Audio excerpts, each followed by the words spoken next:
Ok, alors on reprend, Baruch Hashem, notre cours sur Nahum, chapitre 2, et on va essayer de voir encore une fois quelques versets ensemble, Bezrat Hashem, pour démarrer ce chapitre 2. Je rappelle que donc Nahum effectivement est composé de 3 chapitres. Je pense qu'on consacrera Bezrat Hashem 2 chapitres sur ce deuxième chapitre, et encore 2 pour le troisième chapitre. Bezrat Hashem.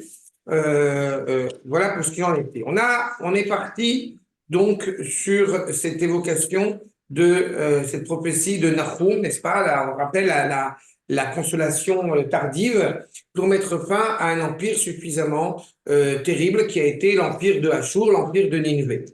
Et nous avons les versets suivants. J'essaie de séparer, je te dis aussi, Arnaud, parce que tu veux le Tanakh, comme ça c'est plus facile pour toi si tu as le Tanakh pour moi. Non, c'est le tien, tu en as besoin. Non, mais j'ai la feuille, c'est pas grave. Regarde. Ok. Donc on est sur effectivement ce deuxième chapitre. Vous avez sur le côté, eh bien, j'ai envie de dire, on pourrait séparer ce chapitre en 3 parties. Du verset 1 au verset 3, comme vous l'avez, les voix Besura le Yehuda, Al Mapalat Ashur. On parle de la royauté de Yehuda. On va voir justement pourquoi est-ce que c'est si important d'évoquer à ce moment-là la tribu de Yehuda, ce qu'elle représente. Dans tous les cas, il est annoncé la chute de Ashur. Puis, en deuxième partie, du verset 4 au verset 11, Simcha Laïd, pardon, nous avons en parallèle à la fois une réjouissance exceptionnelle de voir cet empire qui chute et, j'ai envie de dire, une guerre de désespoir de la part de Achour qui va essayer malgré tout d'essayer de combattre, de mener un dernier souffle de combat alors que de toute façon ils sont déjà perdus. Puis enfin, du verset 12 au verset 14, Yemei Zahara Sheninve, Moul Urbana, où on évoquera, mais ce ne sera pas pour aujourd'hui, où on évoquera de ce que a été la grandeur de cet empire et sa chute fatale, encore une fois la chute de Nineveh, et on voit ce qui veut renforcer encore plus la valeur qu'on va associer évidemment à la victoire. Donc, voyons les versets, ces quelques versets que nous allons essayer d'étudier ensemble. Iné, Al et Harim, Ragle Mevaser Mashmia Shalom, Hagi Yehuda, Chagech, Shalmi Nedaraich, Kilo Yosif Od Lavor Bach Belial, Kula Nikeret. Nous avons déjà ce premier verset qui pose un certain nombre de questions. Le premier, Iné, donc on voit déjà l'annonce de la surprise. Al et Harim, de quelle montagne parle-t-on? Sur ces montagnes où, eh bien, est annoncé Raglei, donc Regalim, où on a l'habitude de faire évidemment des festivités, mais Vasser Mashmia Shalom, on annonce clairement justement cette sérénité et la résidence d'Akadosh Baruch Hu. Fais-toi, Chagi, Yehuda, tribu donc de Yehuda, fais-toi tes fêtes. D'accord? Et c'est intéressant parce que. Parce qu'il y a Sylviane qui prend en mute. Je ne comprenais pas pourquoi il y avait du. Fais tes fêtes, shlalmi nedaïr, et paye ton dû, ce que tu t'es engagé à faire. De quoi parle-t-on? On va essayer évidemment de le comprendre. Kilo yosif od lavor bach blial kula nikeret. Pourquoi est-ce que tu peux désormais donc apporter, ce qui peut laisser entendre, un sacrifice de réjouissance, de reconnaissance envers Akash Baruch Hu, pourquoi on ne le faisait pas avant, semble-t-il, parce qu'il y avait une inquiétude du fait qu'on ne pouvait pas monter sereinement, j'inscris déjà à Jérusalem, puisqu'il y avait cet ennemi, Sancheriv, et puis ses descendants, qui nous empêchaient, qui nous pouvaient nous faire peur, nous empêchant de pouvoir nous restaurer, nous réjouir comme il se doit. Pas et en cela, tu n'as pas à t'inquiéter. Pourquoi? Parce que le yotif la'avor ve'la'aberbach beli'al. Beli'al, on avait rappelé avec le Ramat Vali qu'il est arrivé à un point de non-retour. Donc, de toute façon, il ne pourra pas se rétracter. Bli ya'ale. Il ne peut plus monter. Donc, il ne peut que descendre. Kula nikeret. Cela est pleinement reconnu. Quand on regarde concernant ces montagnes, eh bien, dans le Targum Yonatan, accord numéro 2, il est déjà inscrit Al-Touré Era d'Israël. De quelle montagne parle-t-on? Des montagnes de Jérusalem. C'est-à-dire qu'en réalité, cette idée de monter à Yerushalayim sereinement, parce que justement l'ennemi terrible n'y a plus sa place. Nous dit le Kliyakar. Le Kliyakar, je rappelle, c'est pas le rab de Lounchitz ici, c'est un Talmid Chacham de Syrie, le rab de l'Aniadé.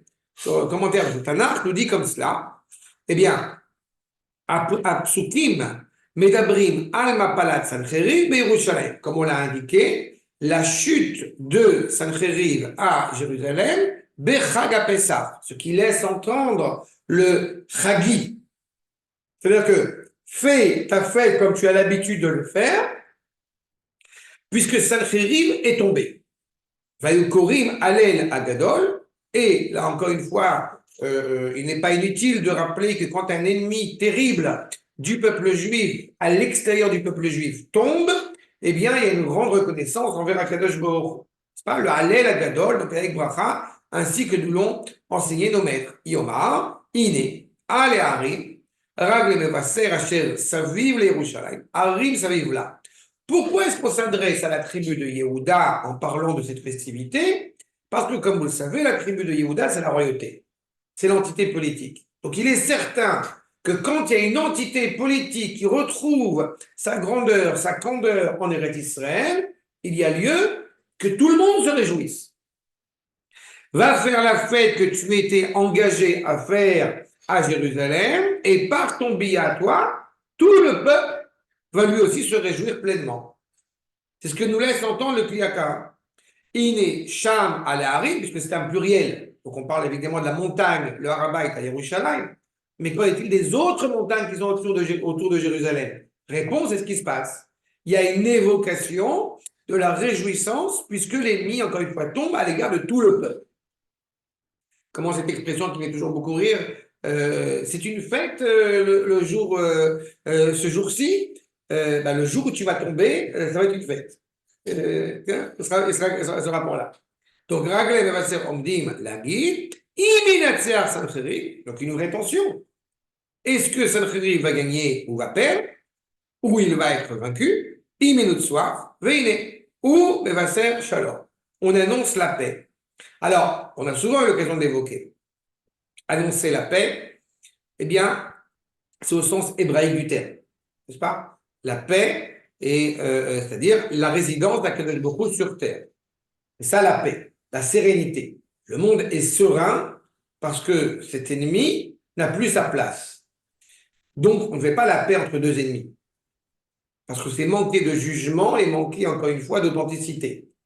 C'est un petit peu, malheureusement, ce qu'on peut entendre parfois, on est à la cour d'école. Personne n'a raison, les victimes d'un côté et les victimes de l'autre. Non. À Simchat Torah, c'est pas moi qui ai massacré des enfants et des femmes. Donc non, on ne peut pas être d'accord avec ce genre de bêtises. Et c'est la moindre des choses, évidemment, de faire ce qu'on a à faire. Donc il est évident qu'à partir du moment, d'ailleurs elle dit cette femme, qui s'appelle Leila Shachid, je crois qu'elle s'appelle comme ça, celle qui était représentante, Shahid, qui explique que la majorité des gens habitant à Gaza soutiennent le Hamas. Ce qui est mignon en tant que tel. C'est faux. Mais si c'est faux, je lui souhaite que ce soit faux. Mais de toute façon, il est clair que... Ils sont coupables. Voilà. Mais ils sont coupables de passivité. Ils sont coupables de passivité. Il y a une partie d'entre eux qui se dit soutenir parce qu'ils ont peur de ce qui va se passer après. Peu importe. Mais si on accepte l'idée de dire il faut bien séparer le Hamas des autres, non. La réalité, c'est que nous avons encore une fois une entité qui est, je parle d'eux, mais ils n'ont pas la noblesse et la grandeur de Achour avec toute la grandeur qu'ils étaient. Mais en tous les cas, il est certain qu'on parle pas d'une civilisation, mais en tout cas d'un groupement humain qui est particulièrement cruel et que par conséquent, le shalom qu'on est en train d'évoquer ici, c'est être libéré de cette évocation du mal. Pas un shalom avec eux. Exactement.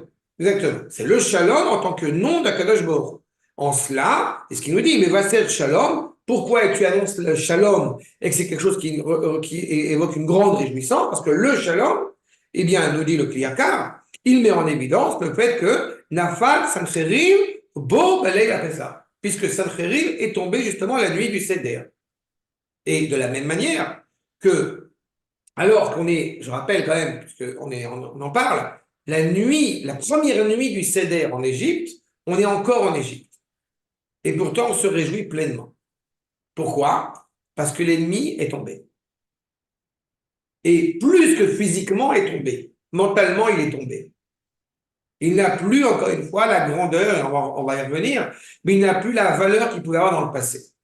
Donc c'est Imke, Chagi Yehuda, en toi, en fêtant cet événement, Kol Hayarot, on dit le Kliyakar, Chagi, Chagech Rishon, Veji el Pessah. Toute la fête de Pessah, encore une fois, est festive.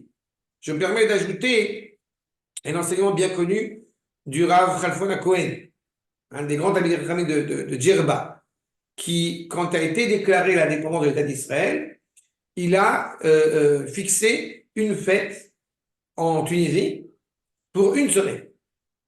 Pas un jour, une semaine.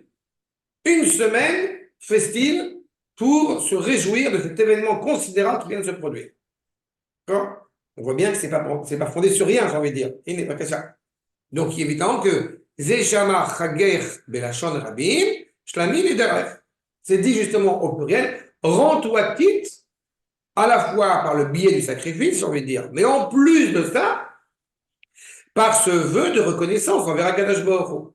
La notion de sacrifice, ce que nous dit le Rav David Kimchi, tu l'as, si tu veux suivre dans les sources, le Radak, il est sur les micros de l'autre, il dit, Bamot Sancherim, Basrou Beretz Yehuda. On retrouve cet enseignement qu'on vient de voir avec le Kliyaka.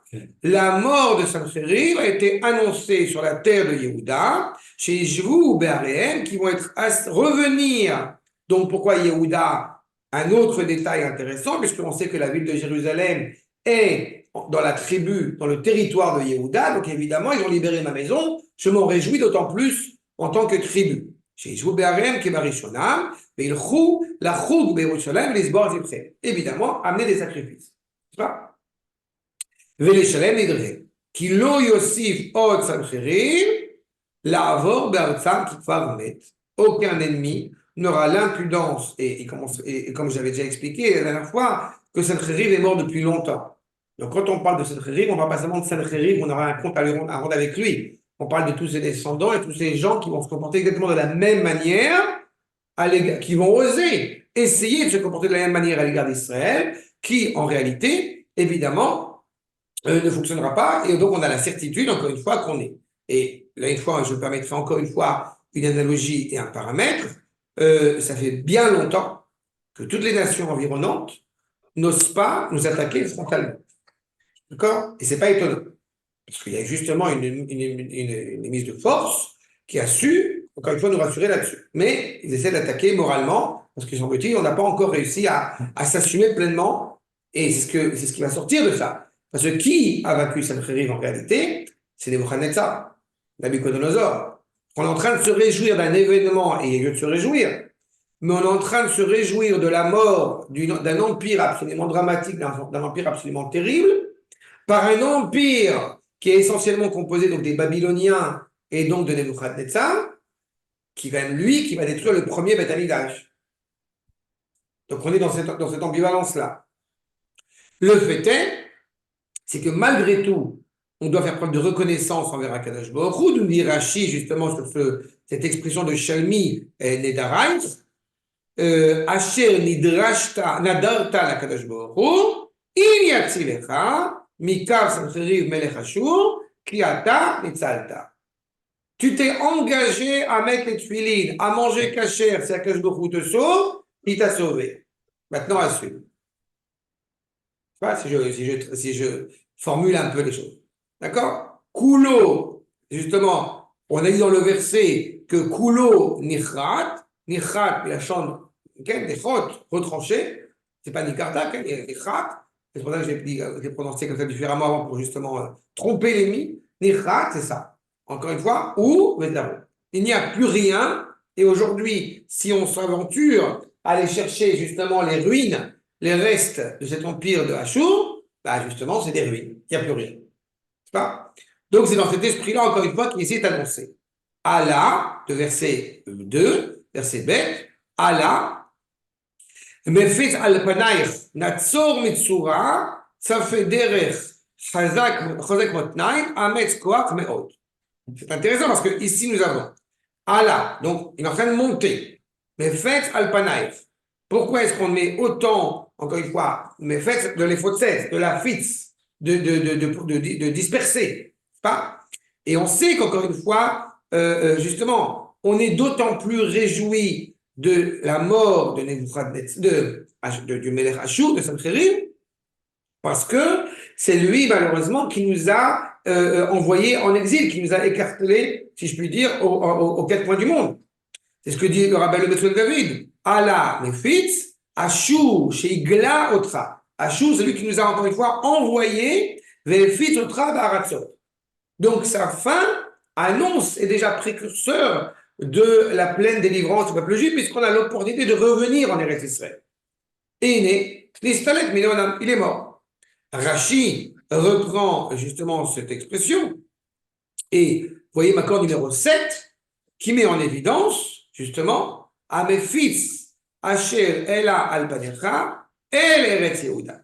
Celui qui t'a éparpillé de tous les côtés et qui te permet de monter en réalité, eh bien, à l'époque de Yehuda, c'est le verset 2 pour Rashi. D'accord?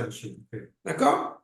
Je te dis, à mes fils, Asher Ela Al-Panecha, El Eretz Yehuda, Beyeme Chizkiyahu, celui qui justement s'enorgueillait de pouvoir nous combattre, et justement au temps de Chizkiyahu, eh bien, on a réussi à le vaincre, à le combattre. Arsham, Unatsu Metsurat Nebuchadnezzar Melech Bavel, Sheutzar Allah.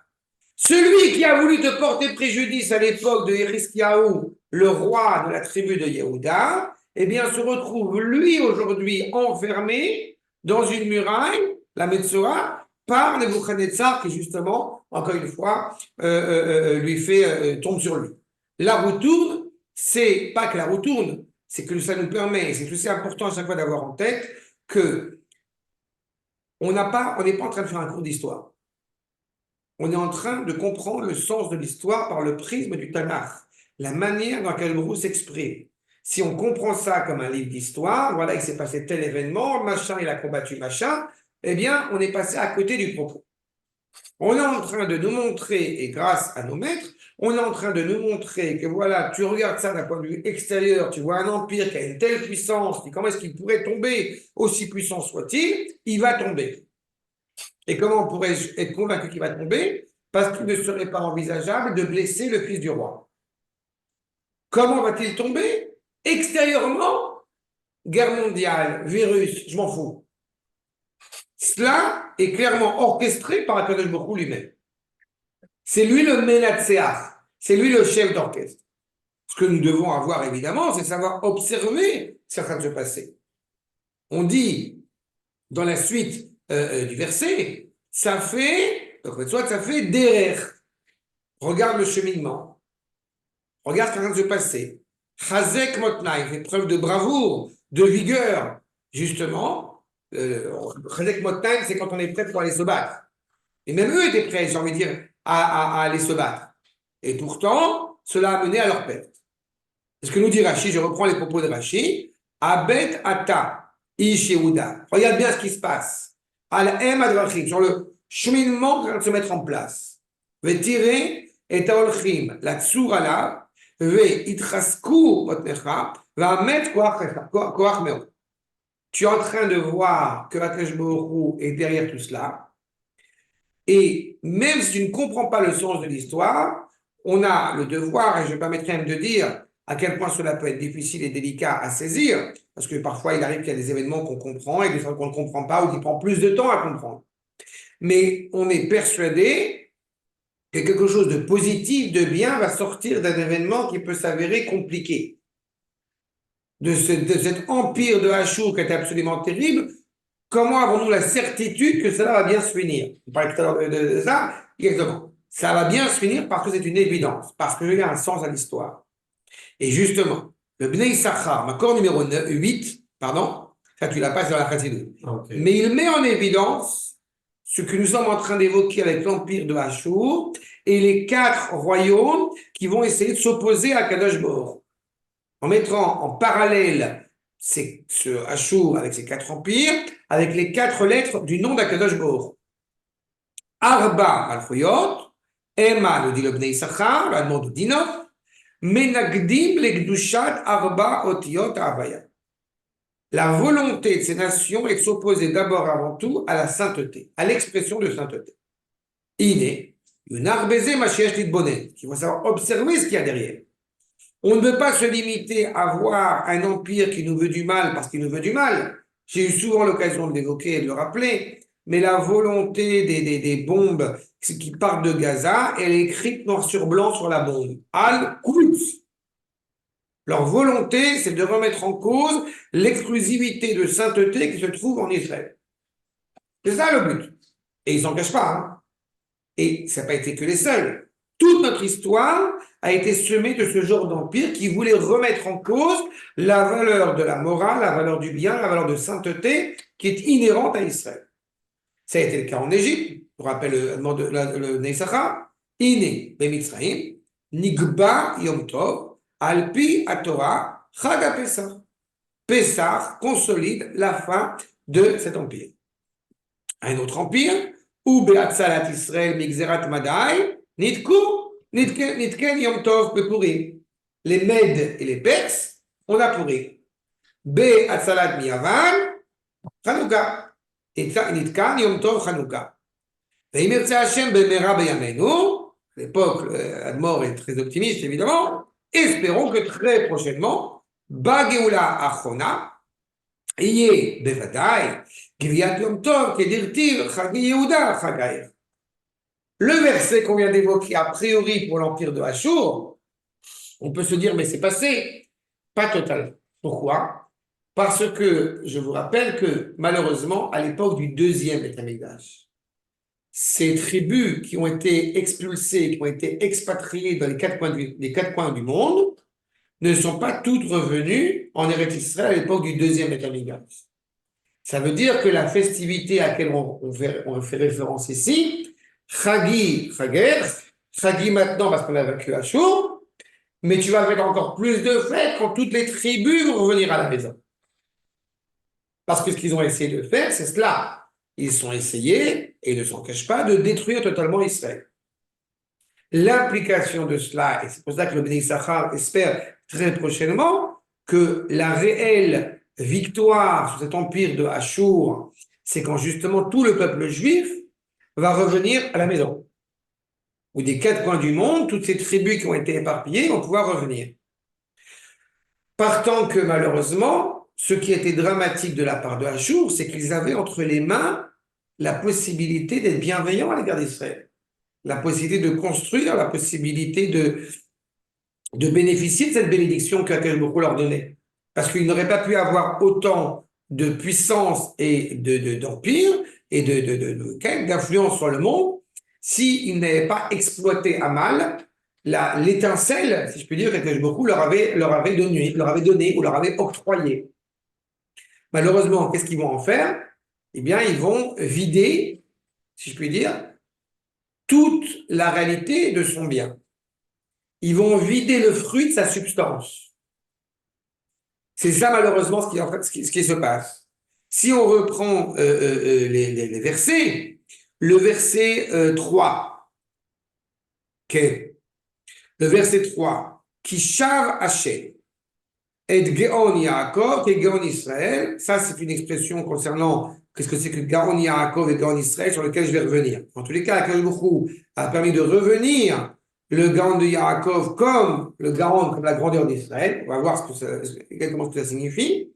Mais c'est surtout la fin du verset qui m'intéresse pour le moment. Ki bakakum bokekim uzmrehem shichetu. Qu'est-ce que ça signifie? Voyez, s'il vous plaît, la source numéro, on va commencer par la source numéro 9. C'est le Radak, verset 3. Le Radak dit comme cela, Bakekum bokekim, Auvim erikum mikoltu. Les ennemis ont vidé de tout le bien, de toute la valeur, de tout l'apport bénéfique qu'ils pouvaient apporter. Uzemrohem, Shechetu. Neteotehem, Uzorem, tout ce qu'ils avaient planté, tout ce qu'ils avaient mis en place, Shachatu, Shana, Beshana, Beboam, Be'artzam, Kemo, Shamar, Ve'ashchitu, et Yivulare. Ils ont tout détruit. Chaque année, un peu plus, ils ont tout détruit. Ils avaient, on sait que cet empire avait la bénédiction, c'était le cas aussi pour l'Égypte. Certains disent que certains commentateurs, par exemple, au sujet de l'Égypte, rappellent que le Fichon, c'est le Nil. Un des 4 fleuves d'où est sorti tout le monde entier. Alors, il y a une tradition qui dit qu'il s'agit du Nil. Donc, l'Égypte, elle a, pareil, toute la bénédiction possible. Au lieu de faire donc un paradis de ce territoire qu'ils peuvent avoir, de construire, d'améliorer le monde, ils vont faire exactement l'inverse. Donc, ils sont entrés sur un terrain qu'ils avaient déjà détruit par eux-mêmes. Au lieu d'être reconnaissants, ils ont fait preuve d'ingratitude qui les a amenés à leur père. Le Metsudot, accord numéro 10, Metsudot David, Ki Bakekum Bokekim, Amerikim et Makazdim. Ceux qui vont vider l'empire de Achour de tous ces trésors, de tout ce qu'ils avaient, c'est les Kazdim, les Akkadiens, les Babyloniens, c'est la même famille. Et Rikou et Achour et Shachatu, c'est vrai, ils ont tout massacré, ils ont tout tué. Et c'est eux qui ont amené ça. C'est les gens de Achour, c'est l'empire de Nineveh qui a amené ça. Kilakrou Oshram Ve'argu Giborehem. Alors, est-ce qu'on comprend effectivement seulement à un niveau agricole? C'est ce qu'il laissait entendre selon le Rav David Kimchi. Mais le Metsudat, c'est pour ça que je l'ai ramené, il amène un niveau supplémentaire. C'est pas seulement une dimension supplémentaire. C'est pas seulement ils ont massacré comment dirais-je, leurs agriculteurs, leurs fruits, leurs légumes, leurs raisins. Il met ça comme un parallèle, comme une allégorie avec leurs trésors, avec leurs héros, ceux eux aussi sont détruits. Il n'y a plus de repos chez eux et il n'y a que du repos chez nous, en résultant de ce qui vient de se passer.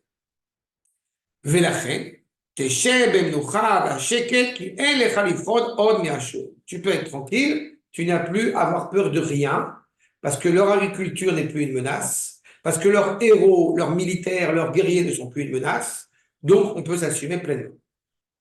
Et je reprends cette expression du verset que Shav Hashem Gaon Yaakov et Gaon Israël. Qu'est-ce que ça signifie? La Cher Akadosh, accord numéro 11, eh bien, non, je sais que tu l'as pas.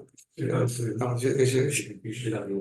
je prends plein de livres en même temps, mais c'est la source numéro 11 sur la feuille. En tous les cas, qu'est-ce que c'est que Gaon?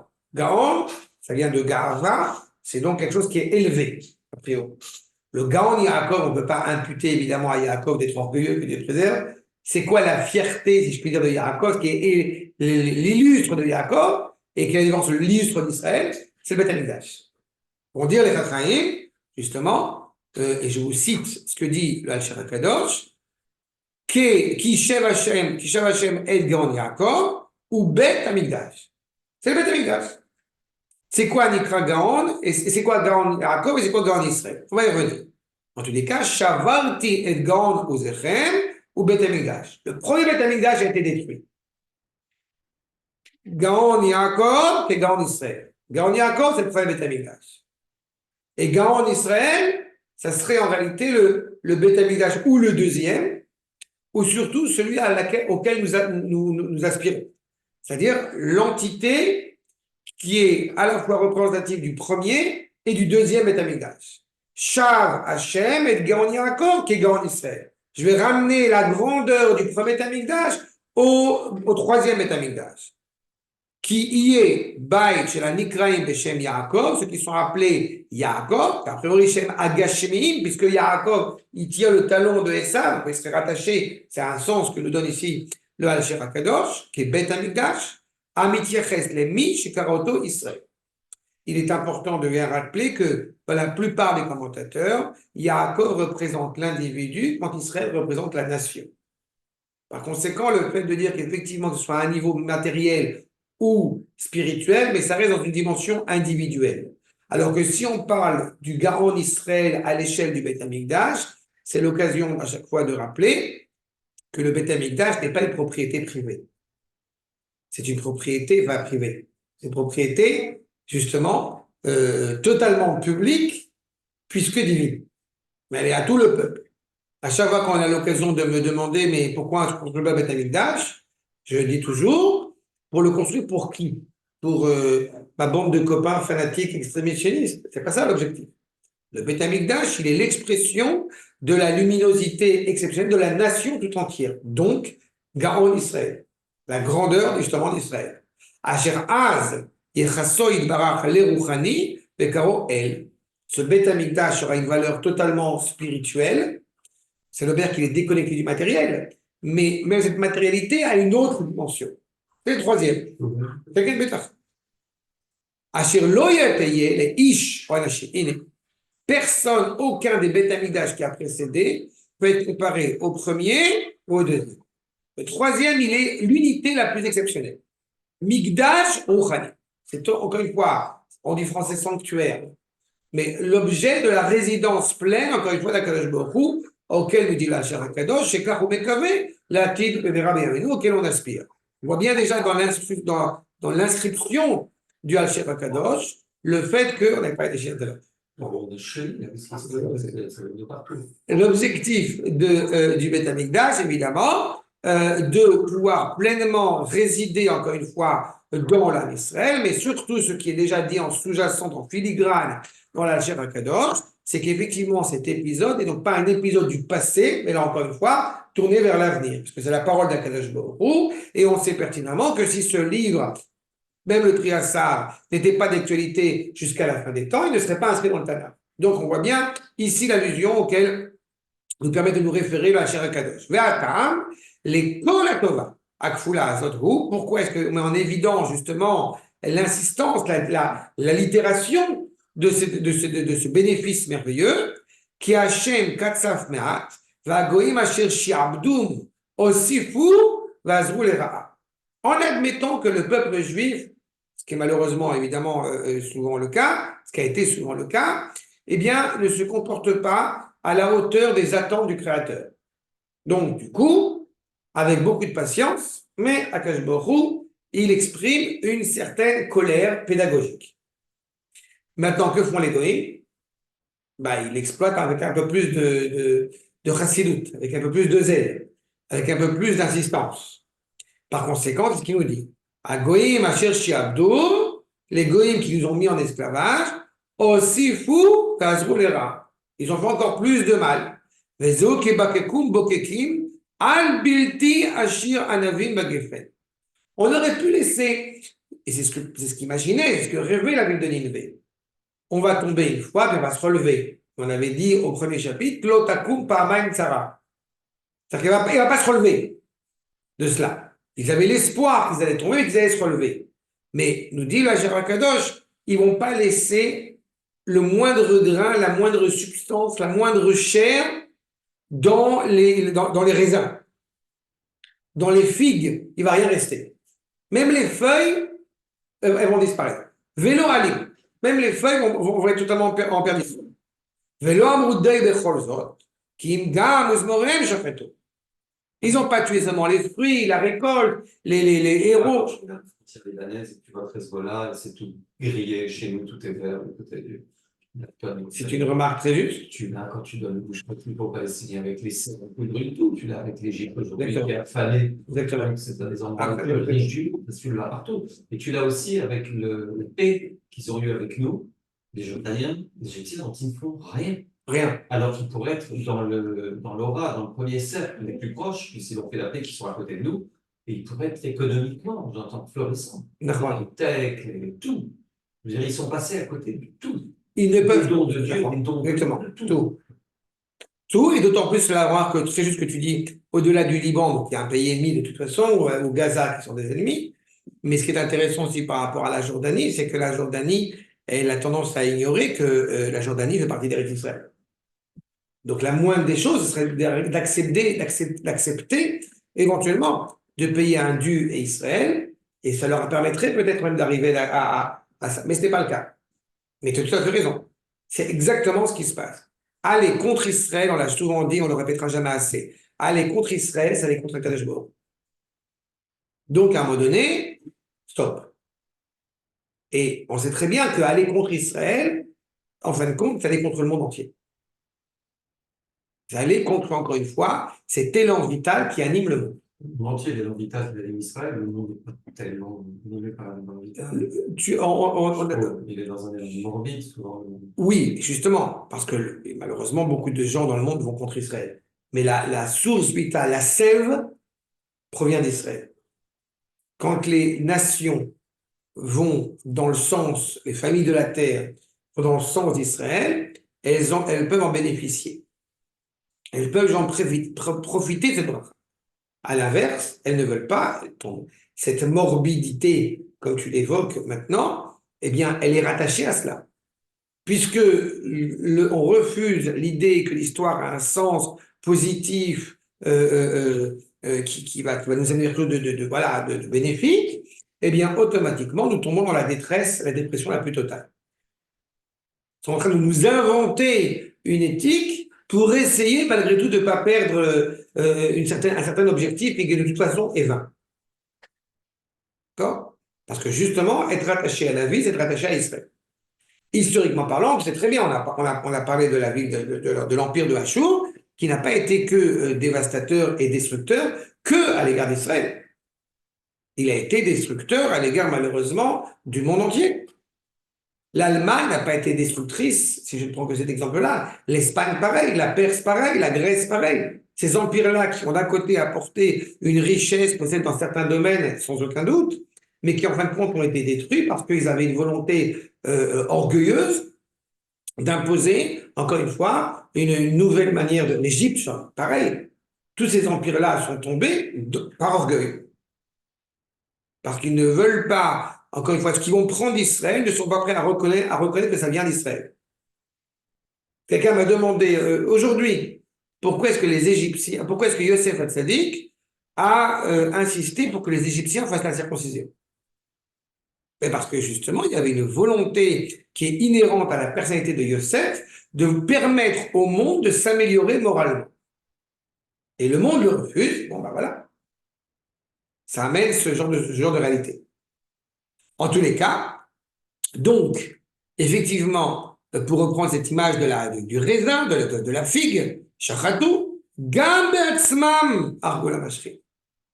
Par eux-mêmes, ils ont tué, ils ont encore plus fait cette destruction. Donc, pas seulement les Babyloniens qui vont mener la guerre, qui vont les amener à cela, mais eux-mêmes se sont démunis. Tu parlais de Gaza, regarde-moi, que ça. Se sont démunis, Mikol tout, de tout ce qui pouvait, encore une fois, apporter du bien.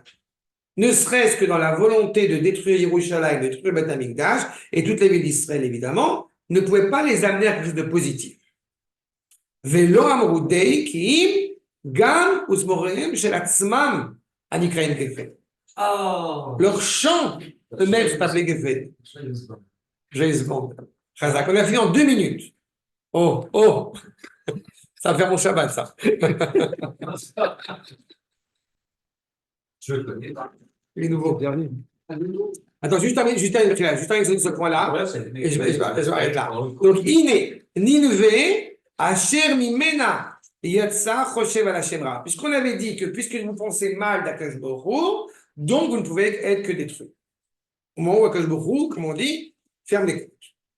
Begalout Bavel, Alken, Ke Atimo Benyon Israël, c'est ce qui s'est passé avec Israël, Asher Ereu Lahem, et les Babyloniens, pareil. Ils ont voulu faire du mal, alors effectivement, ils ont détruit Ninvé. C'est ce qui leur a donné la force de construire, mais qui en fin de compte va se transformer par une destruction parce qu'ils vont faire du mal, à Israël. D'Asher et Oulaim. Asher Aïkar Aïta Ninvé, chez Aléa Aïta Nevoat Nahum, puisque la prophétie de Nahum, elle est essentiellement tournée vers, encore une fois, vers l'empire de Ashur et vers Ninvé.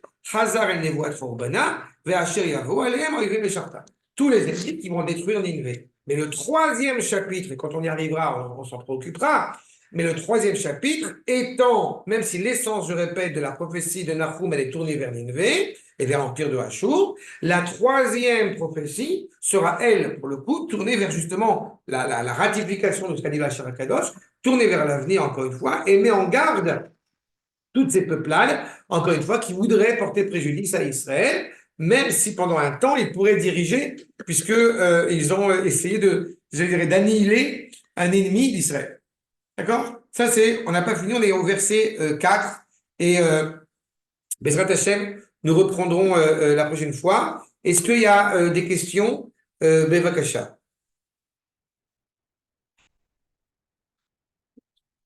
Ils sont encore là. Oui, ils sont là. Dans l'oreillette. C'est qui Non, parle dans non, l'oreillette. ça va. Ça va. Moi, j'ai suivi, mais j'ai pas de questions. C'est bien. D'accord, c'est clair? Chazakim ou Brouchim, ne partez pas pour Netzach, on arrive dans 2 minutes. Et voilà. Bezrat Hashem. Une